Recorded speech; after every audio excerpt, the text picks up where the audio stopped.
career in CIDE look like today? So I think that it could take many forms. I see students who graduate from our program going in a couple of directions, though, most frequently. At the master's level, we have a number of students who complete the international intercultural track and go on to work in international student services or in study abroad programs, as directors of those programs, as coordinators of those programs. So they're working in what we would consider international education. And many of our graduates at the master's level and at the doctoral level go on to do that. But I would say particularly at the master's level, students who graduate from our CIDE program are well poised to take up those sorts of positions. At the doctoral level, I think the majority of our graduates go on to work in academia. Not all of them, certainly, but the ones that I've been working with most tend to go in that direction. So these are folks who either apply for positions in comparative education or international development kinds of programs, or they have a secondary interest, which is something we encourage our students to develop while they're here. So they might apply for a position in teacher education where the institution is looking for someone with experience and a background in international education. And as more universities sort of get with the Minnesota model that we're all internationalizing whether we want to or not, positions that might have been considered domestic at one point are international. So that division between the international and the domestic, in my opinion, is becoming very blurred. And so our students, our graduates, are in a good position to assume leadership roles in the academy and in organizations that might not have seen themselves as international organizations in the past. I think it's a field of interest globally. The positions are listed not only in the U.S. but internationally. Increasingly, we're seeing positions being listed in East Asia, throughout the Middle East, in Europe, and so I think it's an exciting field to go into professionally if you're interested in a research and teaching career.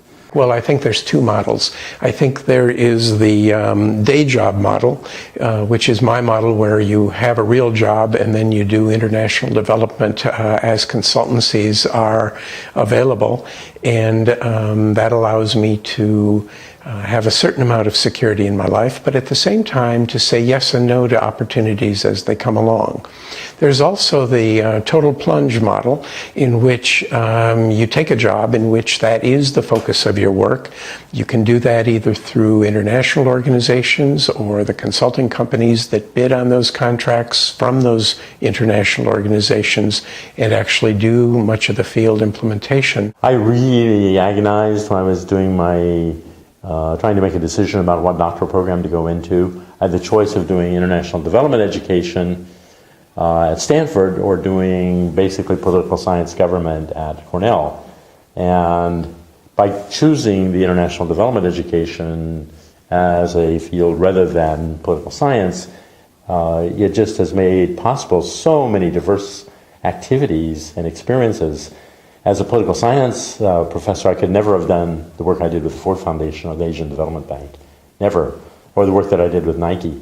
So by choosing a field that's so interdisciplinary, you can move back and forth between these activities. One thing that's really great about the CIDE program is that, unlike other programs, it's not just geared for those of us that are going to be academics. If there are practitioners or there are people that are interested in doing NGO work, or my own particular interest in international education, you're not just pigeonholed, and there are a lot of resources and a lot of networks that you can access to suit you beyond just moving into an academic route.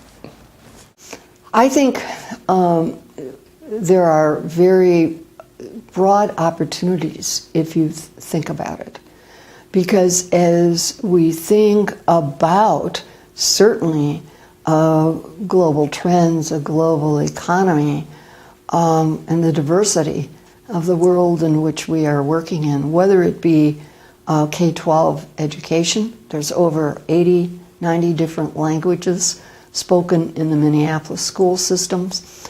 I think certainly in higher education there are opportunities to translate those skills that one can gain in CIDE and also into the public sector. For instance, from a leadership, comparative leadership, cultural leadership perspective, if you're working in the corporate sector, you're working with very diverse teams.